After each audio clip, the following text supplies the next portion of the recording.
the army, which set off the present crisis with a mutiny that forced out the old prime minister. These are the moments when Ethiopia's kingdom came to an end. In February 1974, the Ethiopian military rose up in revolt. By September, they deposed the Emperor Haile Selassie. It was a coup that brought to an end one of the world's oldest continuous kingdoms. Gave it its first written constitution. Realizing that times must change, he has decreed constitutional reforms be made, apparently with a view toward making Ethiopia a constitution. Haile Selassie was the last emperor of a dynasty that claimed it could trace its roots back thousands of years. And orderly. The country is now a democratic republic, but Ethiopians haven't forgotten their kingdom's proud past. In the capital Addis Ababa, this statue of Emperor Menelik II celebrates Ethiopia's long tradition of independence.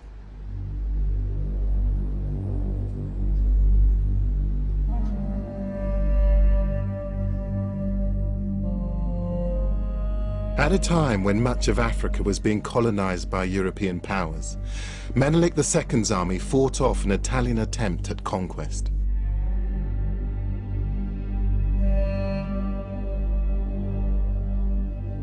Ever since that famous victory, Ethiopia has been a beacon of self-determination for black people around the world. But I'm here to get back beyond that to the ancient history. I've got here the Kebra Nagast, the glory of kings, the story that tells you of all of those kings, those ancient empires. And I want to get behind that and find out exactly what made this country. The book I'm carrying is a modern translation of the most important text in Ethiopian history.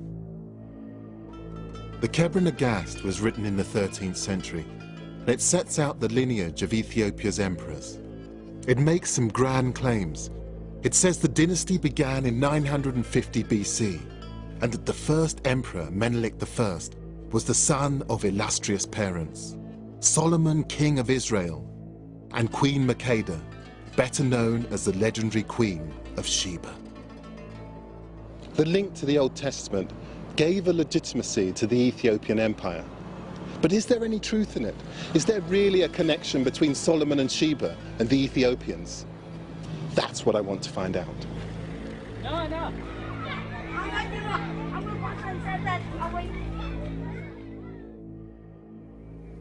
I can't speak to an emperor, but I do have an audience with Ethiopia's most important spiritual leader, the head of the Ethiopian Orthodox Church.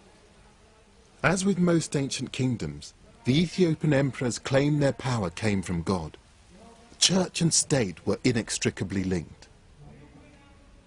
So evidence of the origins of the church might throw some light on the history and origins of the Ethiopian kingdom. Could you tell me something about the history or the origins of the Ethiopian church?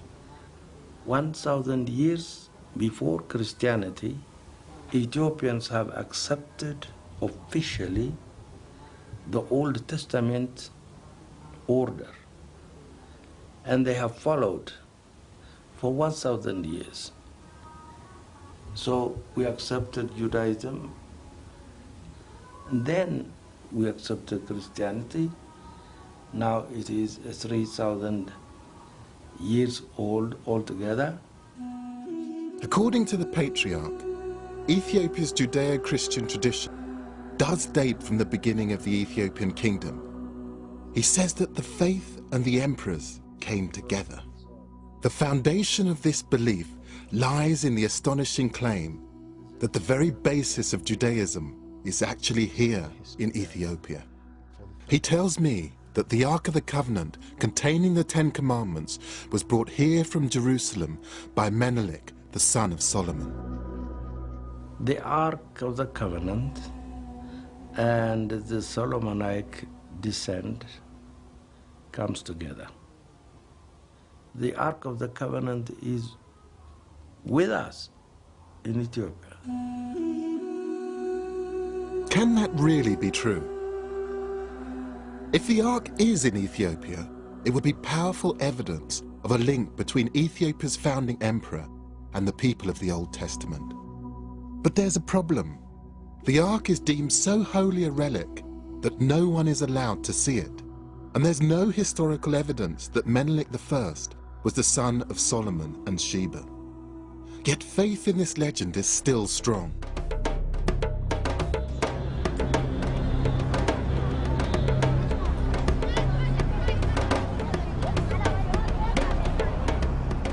I want to find out why it endures and discover whether it's true. I'm going to look for continuities that might appear over centuries in religious traditions, in language, and in Ethiopia's old buildings. I want to see if I can connect them to Solomon and to Sheba. My journey will take me from Addis to some of the most important historical sites in Ethiopia, going further and further into the past to see if I can reach the time of the Old Testament.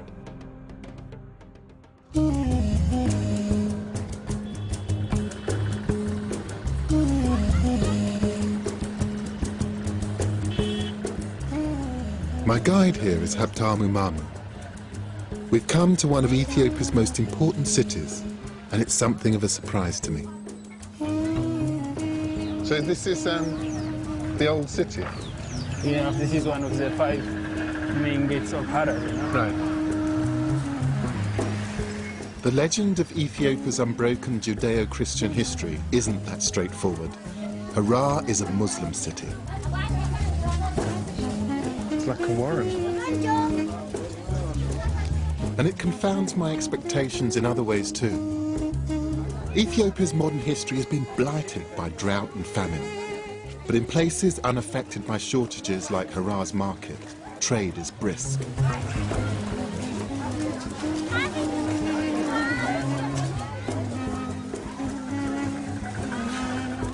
Historically, the Ethiopian highlands are one of nature's storehouses. More crop species are found here than in any other part of the continent. Frankincense used in churches and temples for centuries grows wild here. Oh, that's gorgeous. What do I do with this incense? And it smells beautiful as it is, but how do I make it even more powerful? When we make coffee, Yes. you just fire, and then you put on the fire, and it smells good for the coffee ceremony.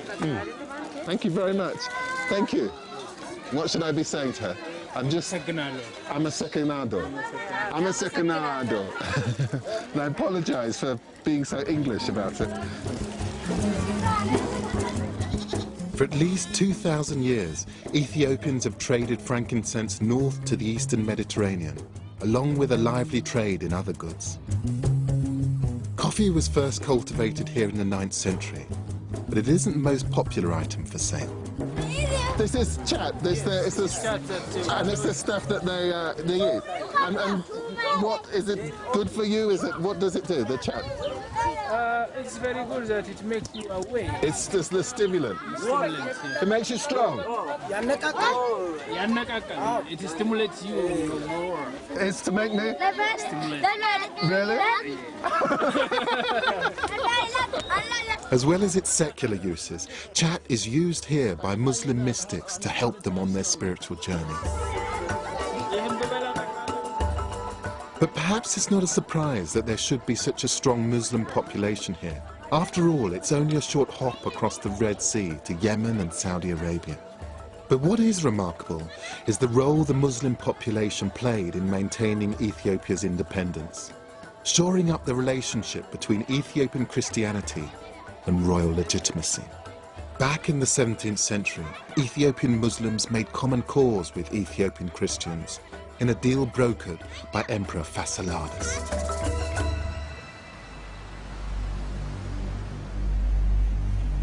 I'm heading to his capital to find out more about him and the Ethiopian kingdom he ruled over. I'm traveling to Gondar across Lake Tana on the ancient trade route which avoids the mountains. The unlikely alliance of Christians and Muslims came about as a reaction against foreign interference. During the 16th century, the Portuguese arrived with two purposes in mind.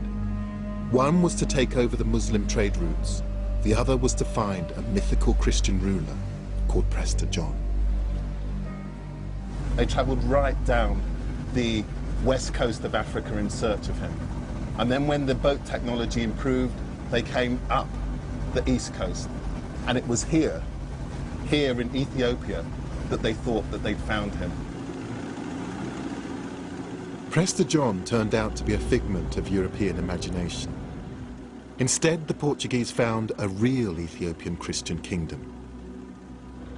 And whilst they enjoyed some success in converting the local population to Catholicism, their attempts angered many. A foreign imported version of Christianity united Ethiopian Christian and Muslim alike under the banner of Emperor Fasciladas.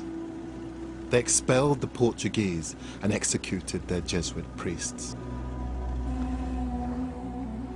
Ethiopian traditions were again free from outside influence. Some seem unchanged to this day. Papyrus canoes like this one have been used here for thousands of years.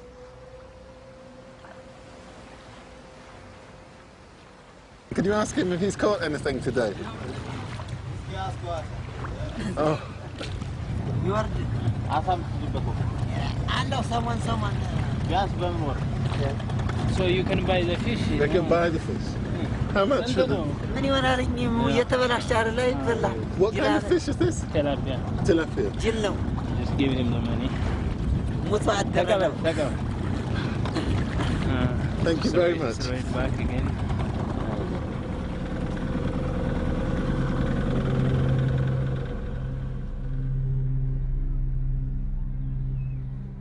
To the north of Lake Tana lies Gondar, Ethiopia's 17th century capital. It's dominated by an impressive castle. The city was built by Emperor Fasciladas in 1635, the man who brought Christian and Muslim together in common cause. I've arranged to meet the curator here, Getch Yigso. Hello, sir. Hello, Getch. Yeah, you're welcome. Lovely to meet you. Good. This is so spectacular. So what am I looking at here? So you'll see a real African castle. This is really the first place black people who live in a castle. In palace in Ghana and in Morocco, in Tunisia, such castle. This is the first and only castle. The man who built it was determined to defend Ethiopia's independence. Getch tells me that Emperor Fasciladas was a strong leader in control of a significant capital. Oh yeah, because in Ghana at that time there was about 60,000 inhabitants, you can imagine. That was 400 years ago. It's a big town. So we're able to imagine that he was a kind and very visionary man, very wise man. That's why he built such an edifice, an impressive castle. Fasciladas wasn't just displaying his power with this building. There are telling clues that he was also asserting his legitimacy by reminding people of the link to King Solomon and the people of the Old Testament.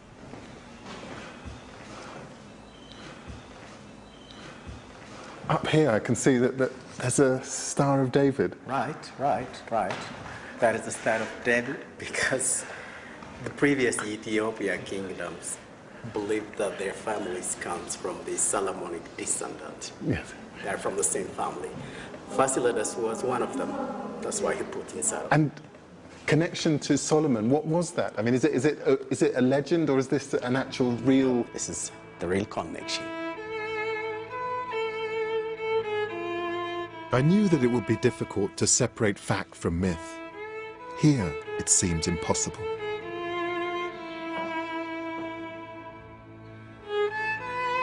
Of course, the Star of David is only one hint that the emperors claimed to be descended from Solomon. I'm wondering whether there is anything else in this castle that points back to the world of the Old Testament. For me, the best way of getting a real sense of the building is to sit down, just spend a few quiet minutes, just sketching.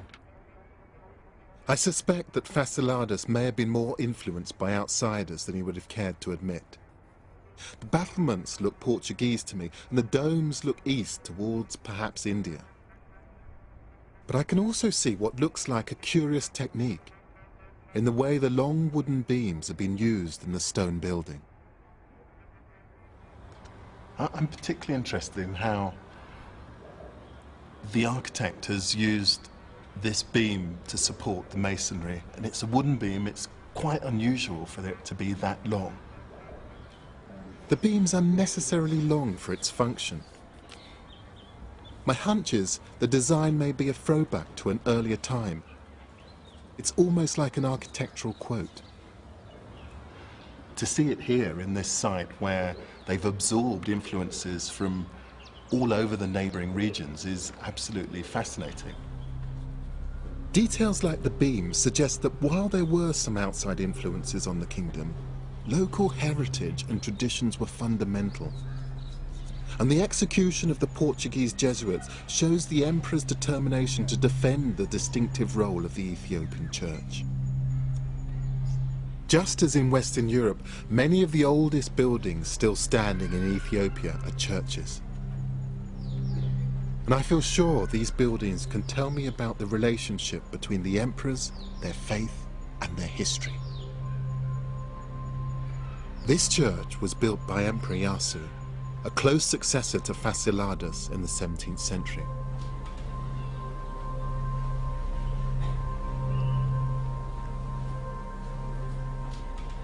This astonishing painting is completely different to anything I've seen in European churches or in missionary churches elsewhere in Africa.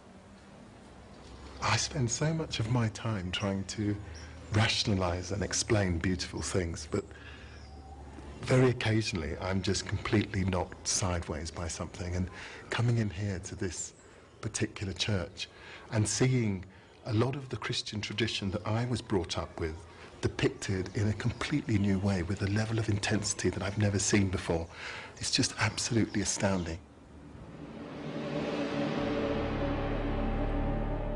The paintings have been completed on cloth, which has been glued to the mud plaster walls.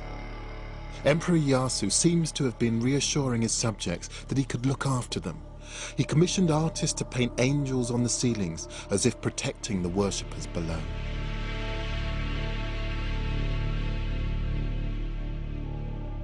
It's a stunning example of the individuality that the emperors were so determined to preserve.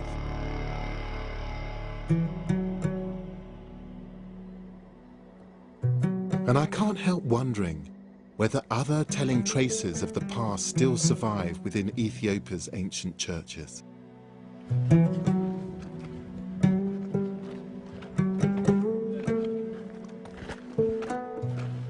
It's Sunday morning, and I'm going to a service at a church far into the highlands of East Gondar.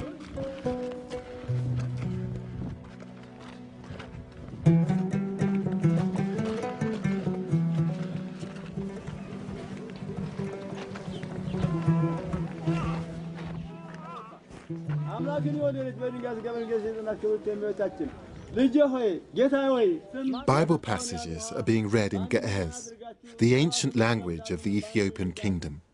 It's related to Arabic and also significantly to Hebrew, the language of the Old Testament and King Solomon himself. Haptamu says that no one speaks it now. For Ethiopians, it's like the Latin Mass. But this isn't the main event. The crowds are outside a cave, and it's this cave that has the real significance here.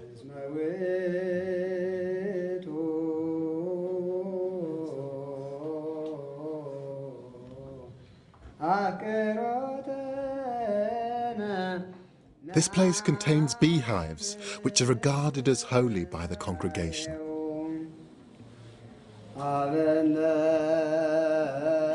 That's how they make the honey from the ceiling of the cave.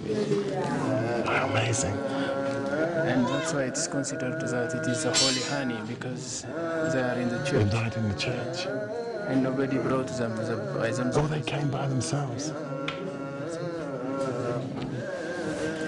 And the honey which is taken from this is given to the people that considered as a holy honey. I see.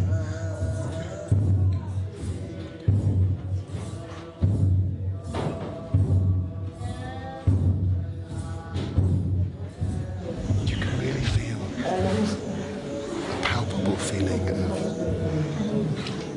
people believing in this space. I get a sense that it's not just communing with God, it's making contact with a very profound past.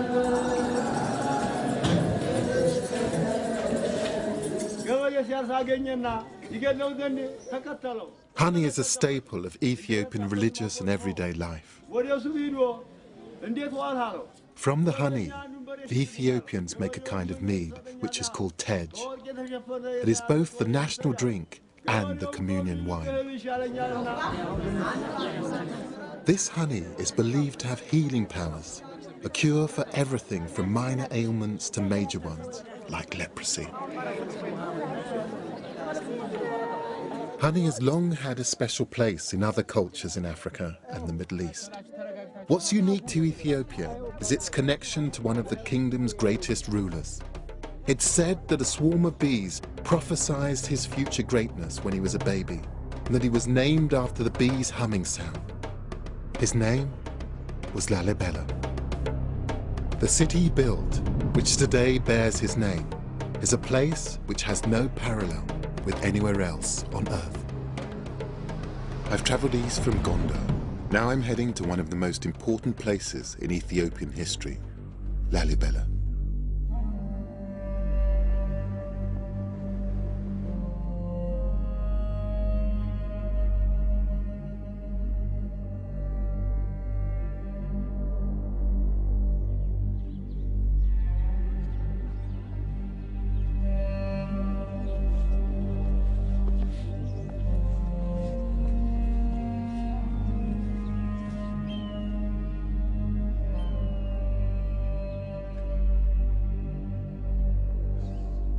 Not much that could prepare you for that.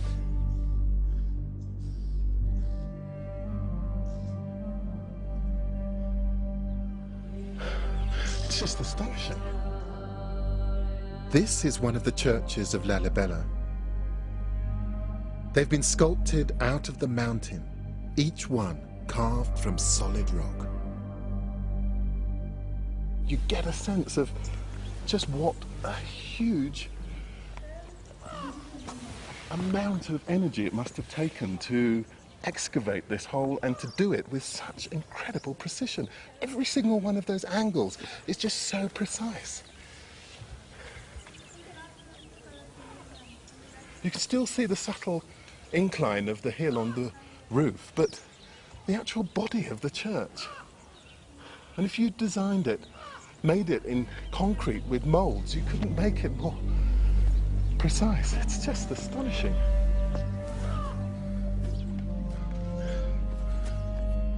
The man responsible for commanding the building of 11 of these incredible structures was Emperor Lalibela. But according to the Kebra Nagast, which was written more than a century after these churches were built, Lalibela was an interloper, a member of a rival dynasty which could not claim Solomonic descent.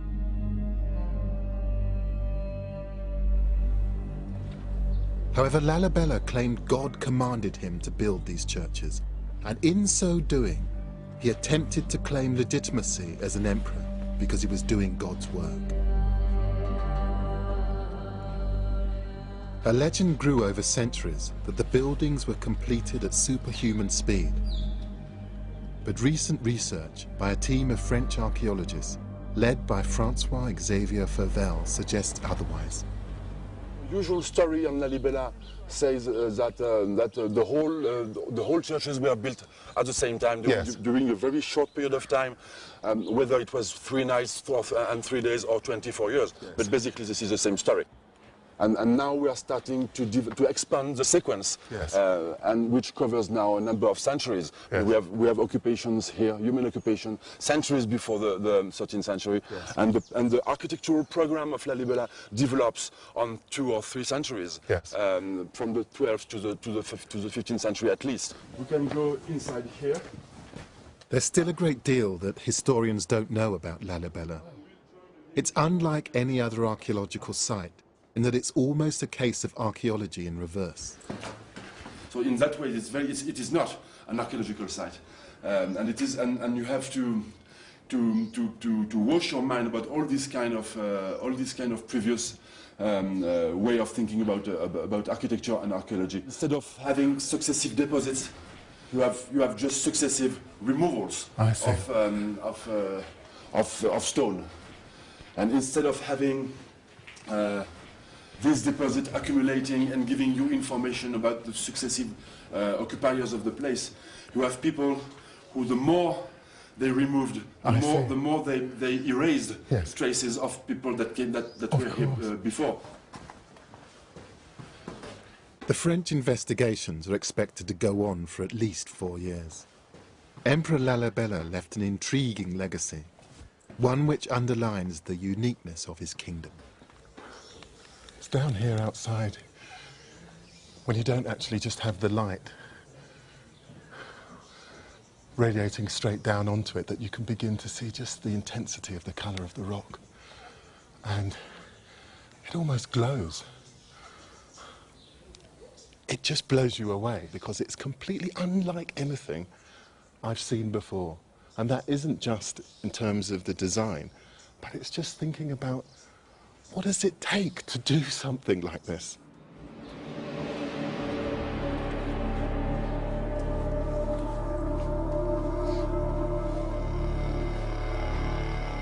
It's a breathtaking display of the emperor's power to be able to command his people to excavate thousands of tons of rock without any form of mechanization.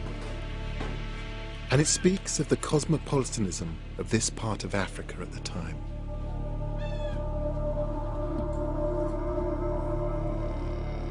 They brought images, influences from all over Christendom and beyond. I look at the influences and I'm just amazed that there's two-headed eagle that you might see in Constantinople. There's a Star of David, and in the centre of the Star of David is a cross. And in the friezes above the arch are what look like Greek icons. It's an astounding coming together of different cultural influences to create something which certainly aesthetically works, but also sends a signal about this being a new centre of religious thinking, a new Jerusalem.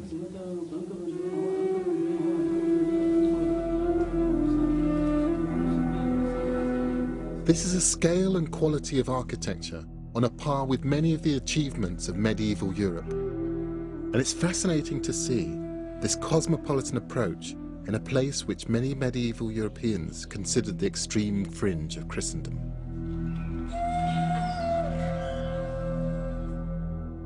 Thousands of pilgrims made the journey here to worship, and 700 years later, they still do. People come here to the 11 churches of Lalibela from all over Ethiopia and beyond.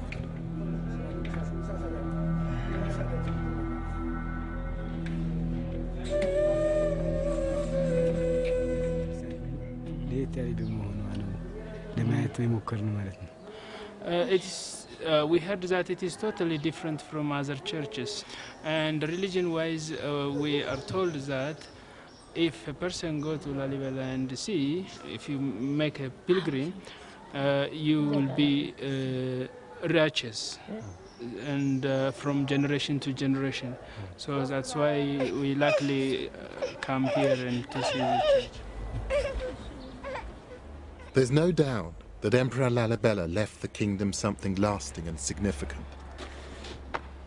It might also provide me with another clue that takes me further back into the past in my search for the kingdom's origins.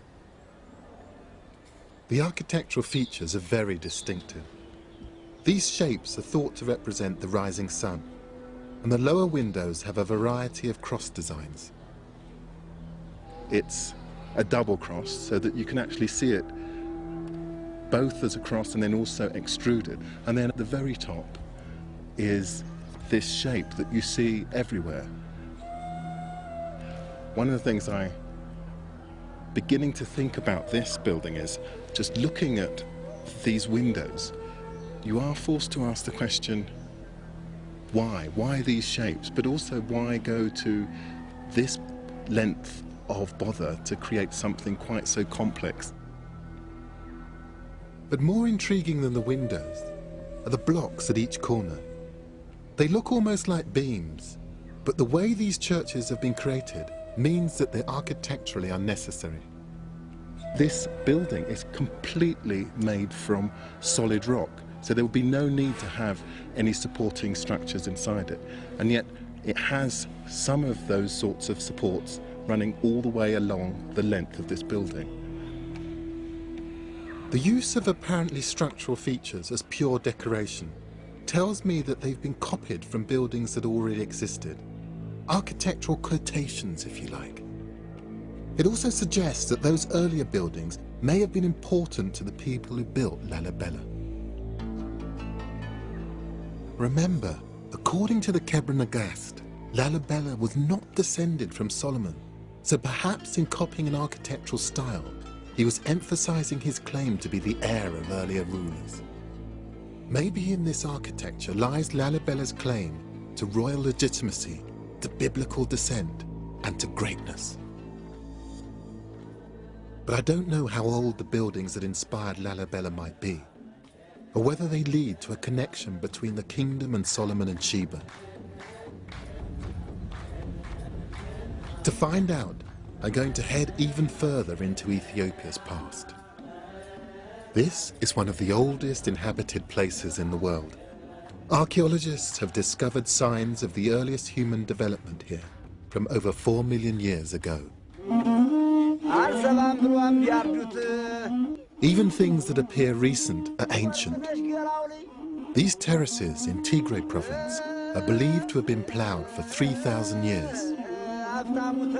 In pre-colonial times, Ethiopia was the only sub-Saharan country to use the ox-drawn plough, a crucial step away from the pastoralist culture of the rest of the continent further to the south.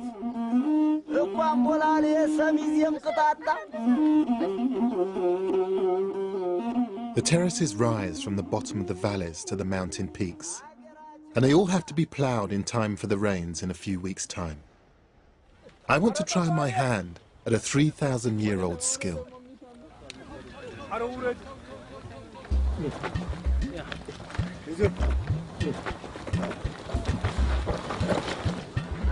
a natural.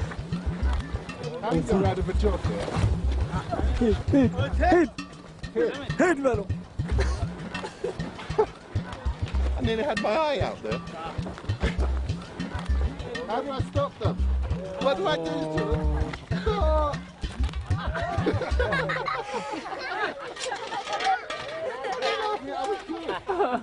There is a serious point to all of this, and it's that this method of agriculture was unique to these highlands, and it doesn't appear to have spread quickly to surrounding areas. It underlines the isolation and separateness of life here. It's hard work. It must be about 90 degrees out here. I must admit, I really wouldn't want this as a job. He's just as bad at steering as I am. I might have to give him a few tips, I think.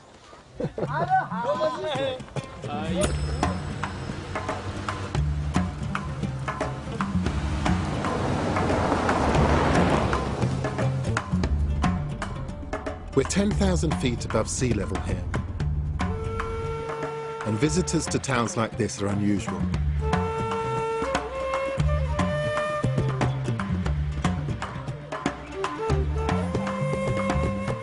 I wonder whether isolation like this is why Ethiopia's traditions seem to have lasted so long. They could develop independently and free from outside interference.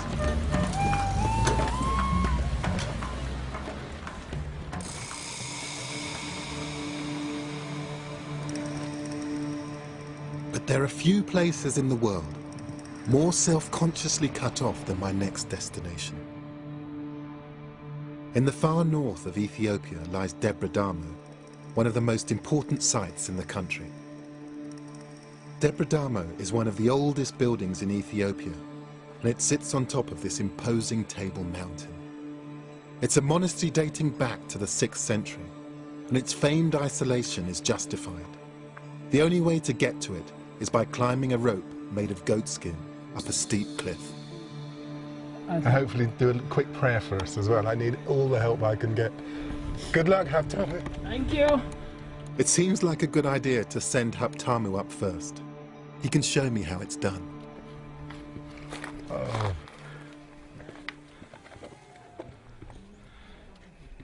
Oh, no, he's fine. Well done, Haptamu. Okay, let's get this safety on. If this has worked for thousands of years, I mean, who am I to doubt it? I mean, even if my stomach is absolutely full of butterflies and doesn't seem completely convinced, I'm the sort of person who gets vertigo if I stand up too quickly, but I really want to see Deborah Damo, so I think all of this is really worth it.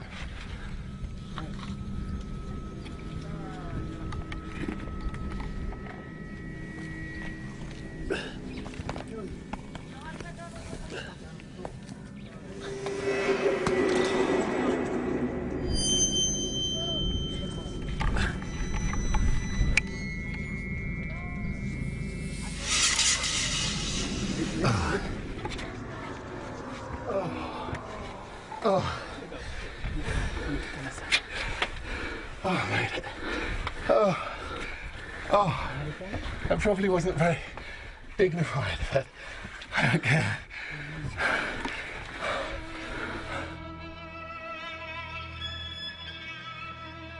Just look at those views. We're right on the top of the world. Coming up here, getting up here, I wouldn't have missed this for the world. It's just amazing.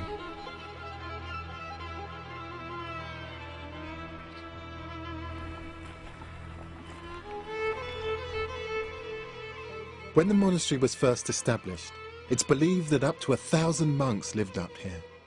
Today there are around 300. It's said to be one of the oldest permanently occupied Christian communities in the world, and it's at least 500 years older than Lalibela.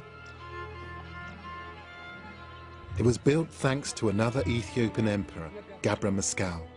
He ordered the construction of a colossal ramp to help get building materials up onto the plateau.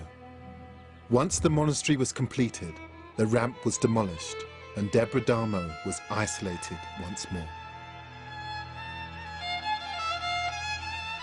And the monks continued to take their separation seriously. So they don't allow women up here, is that right? That's why. No women. No women at all? No women at all.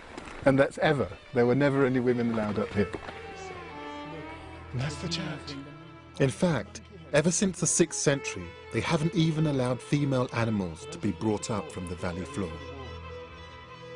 The fact that Deborah Damo has been so cut off for so long could be useful in my search for how this kingdom's traditions have echoed through the ages.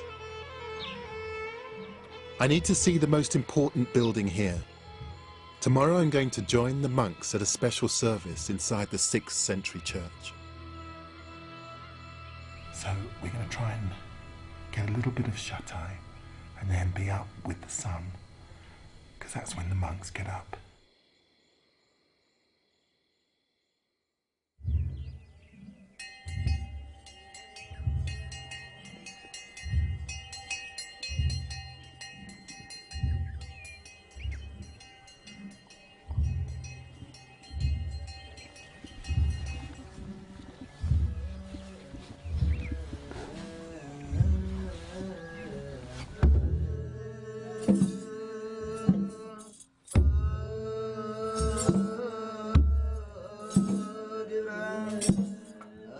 Like every religious ceremony I've seen in Ethiopia, their unique approach to Christianity is evident. But it isn't just the service that's catching my eye, it's the building it's being held in. The most amazing thing is to see some of the features that I saw earlier in my trip. you begin to get a sense of that history that was being evoked by the architects of Lalibela and Gonda. But here, it's actually holding up this structure. This was what they were echoing. Here are the square-ended beams I saw on the corners of the windows at Lalibela's rock churches. The rising sun window designs here too. And I last saw these distinctive long wooden beams in the castle at Gonda, where the architecture struck me as being from an older local tradition. And here it is in a 6th century church, made from small uneven stones. It's only these kinds of beams that can hold up walls like these. And another feature literally stands out. Different shaped beams which extend beyond the walls. These are called monkey heads.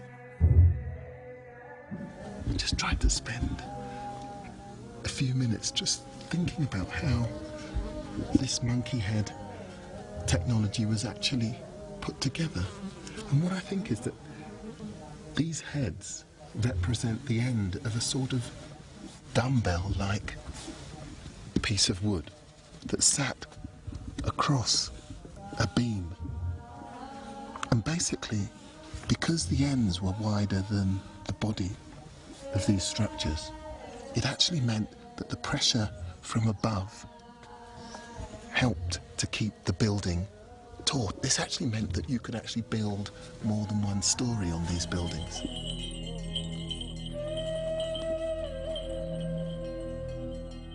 Here is a distinct continuity of architectural styles, which it's almost certain were developed indigenously over nearly 2,000 years. If this continuity stretches back even further, to pre-Christian times, perhaps there is evidence somewhere of the connection to King Solomon and to the Queen of Sheba.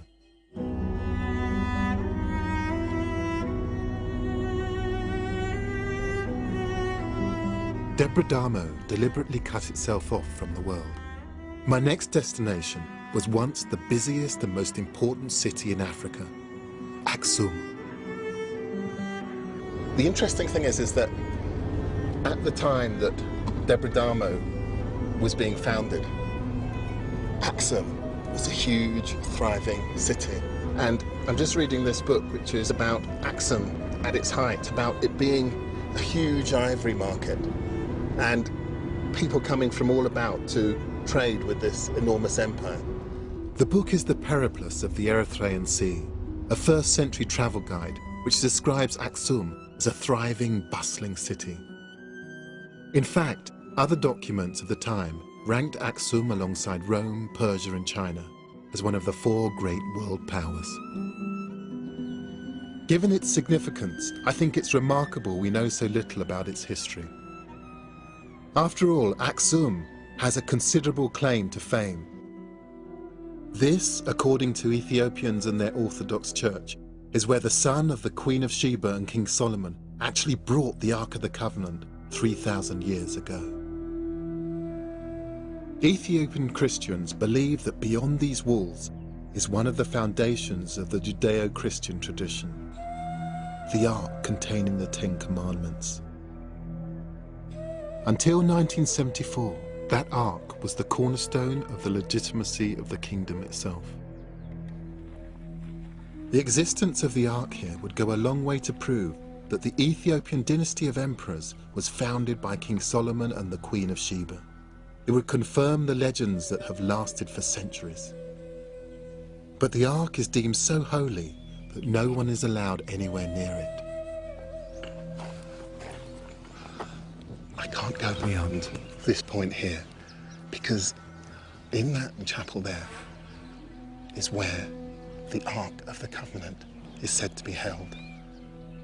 Security is tight, and it must be kept that way to maintain the faith in the foundations of the Ethiopian Orthodox Church, and by extension the legitimacy of centuries of kings.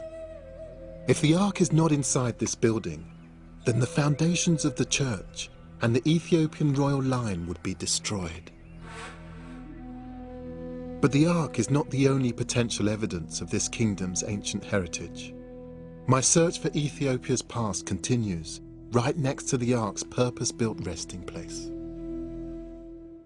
And now that building may be very new, but come and have a look over here.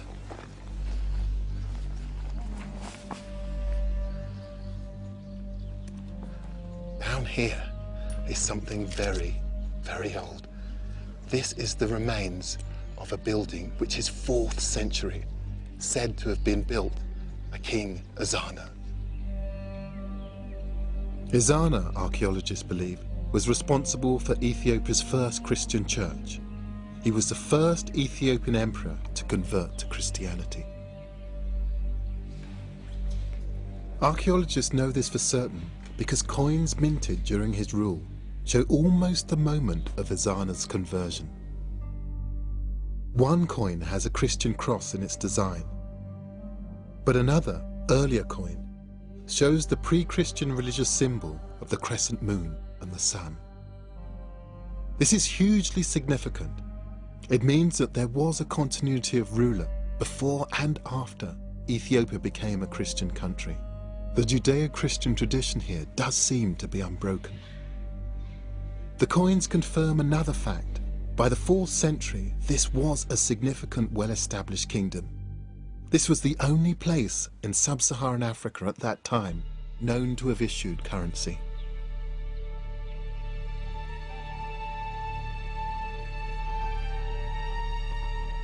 The coins aren't the only objects in Aksum that show the power this place had at the beginning of the Christian era. These are the grave markers, or stelae, of the emperors at Aksum. They were made from solid granite, and some date back to the 1st and 2nd centuries. They are thought to be the largest pieces of stone ever to come out of a quarry in the ancient world. The tallest stood at over 30 meters and weighed around 500 tons. I think they're as impressive as any monument I've seen in Athens or Rome. My guide here, Yagalam Fisheha, is showing me their amazing carvings, which are still beautifully clear almost 2,000 years after they were made. They depict the great buildings it was believed the emperors would inhabit in the afterlife, skyscrapers to immortality. This architecture was the architecture of the Aksumite people. It's an architecture of a building. Yes. Multi-story house. I see. Multi-story house. Have you And got then these are the... wooden beams. They represent, the end of the wooden beams. When the Aksumites were practicing this architecture, first they started with wood. So we have the windows. So we have the wooden beams. Then we have another. So this in general is multi-story house building. I've seen this before. This is the architecture used at Debra-Damo around 500 years later. And over 1,000 years later, it appears to have inspired the stonework of the churches of Lalibela. At the top is a symbol of the rising sun once more.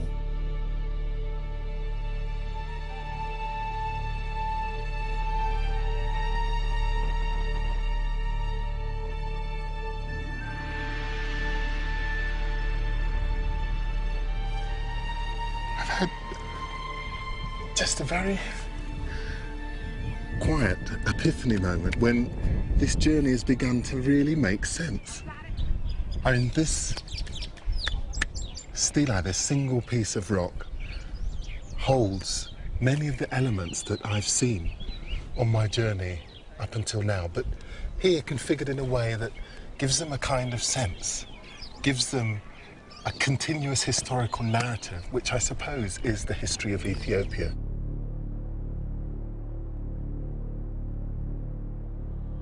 The features on these stelae, marking the ancient burial places of Ethiopian emperors 2,000 years ago, have been consciously echoed down the years by the emperors that followed them. What I'm seeing at Aksum are continuous traditions taking the story of the Ethiopian kingdom back to the beginning of Christianity. But I still want to find evidence that the kingdom might go back even further, to the days of Solomon and Sheba. Yirgalem has one more ancient artifact to show me. Wow, what's this? Here we have a memorial stone inscription, which was written in the beginning of the 4th century by King Ezana, Wow. the first Christian king of Aksumite kingdom. So what's inscribed on it? The message of the inscription is more about his military victories and more about his political power. It's a proclamation, a kind of tourist information sign, telling visitors to Aksum about the might of the emperor. And it's multilingual, the inscriptions in the local Ge'ez language, still used in church traditions. It's in the international language of the day, ancient Greek, and it's in a language called Sabaean. Sabaean was spoken only for a brief time, and only in this part of Africa and southern Arabia. Historians think it died out around the 8th century, but it first appeared around 1000 BC. It's the language of Saba, the part of Yemen where the Queen of Sheba is said to have come from. This stone is from the 4th century AD, 1400 years after the Queen of Sheba is supposed to have reigned. It's not the Ark of the Covenant, but it does point me deeper into the past in my search for the kingdom's origins. It's thought that the kingdom of Aksum was a continuation of a civilization which had existed nearby. That's where I'm headed now. Just 20 miles away is the town of Yeha. It could be the Old Testament world I've been looking for. In this ancient town is a pre-Christian temple. There were worshippers here when the Old Testament prophets were writing. Over here, there would have been an altar. And it's quite a deep well beneath the altar because there would have been ritual sacrifice here. This would have been a place in which the blood would have been allowed to drain. An important part of Old Testament Judaism was making offerings in the form of slaughtered sheep and goats. And this may well have been a baths where people would have come to cleanse themselves. I mean, this building suggests all sorts of things. Not much is known about the people who built this temple, but archaeologists believe this is the oldest surviving building in Ethiopia. And it predates everything that we've seen up until now. And the quality of this brickwork, it just belies the fact that this building is 500 BC. That means it's older than the Parthenon in Greece, and centuries older than Rome's Colosseum. It echoes the Judaism of the Old Testament, the faith that the Ethiopian Orthodox Church claims was adopted here 1,000 years before Christ. And it echoes what the patriarch told me at the start of my journey. So we accepted Judaism, then we accepted Christianity. Now it is 3,000 years old altogether. But the most exciting thing about this temple is a collection of artifacts found inside it. They're now kept nearby in this small Christian church. And I think they might offer a final clue about Solomon, the Queen of Sheba, and the ancient kingdom of Ethiopia. Praise good day. Yeah. Thank you.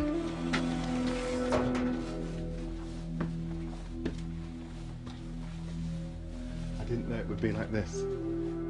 There are crosses and scriptures spanning many years of Christianity. Thank you. And there's an incense burner which doesn't belong in any church. It's been carved with the pre-Christian symbol of the crescent moon and the sun. Archaeologists think it dates from the 5th century BC. And from the same era as the burner are these stones, inscribed in the language of the Queen of Sheba, Sabaean. These are almost certainly objects from the time of the Old Testament, and they show an ancient link between Ethiopia and Saba, the home of the Queen of Sheba. this takes us back to, well, to the very beginning. I mean, a lot of people talk about the Queen of Sheba, and here you're showing me a stone inscription which may well mean that all of that is true. It's pre-Christian evidence of the Queen of Sheba's language in the heart of ancient Ethiopia. It means it's just possible that the legend of her son founding Ethiopia's kingdom is based in fact. I wanted to find out whether there was any truth in the legend of Ethiopia's kingdom being founded by the son of King Solomon and the Queen of Sheba. In Ethiopia, separating legend from fact is difficult. The stones in the church inscribed with the Sabaean characters are estimated to be 2,500 years old. Not quite the 3,000 years the church claims for its connection to the Old Testament, but not far off. And whilst there might not be proof of a blood connection to Solomon, there is a striking cultural connection to the world of the Old Testament.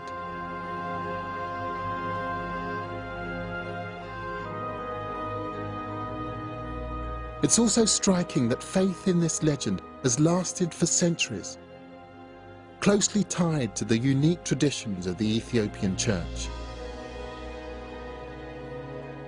I think it's endured because of Ethiopia's determination to resist the influence of outsiders and to remain independent. Ethiopia's emperors may have died out, but the kingdom in many senses still survives. In the language, in the people, in the history, in the traditions. It's an extraordinary history, a proud history, one that deserves to be better known.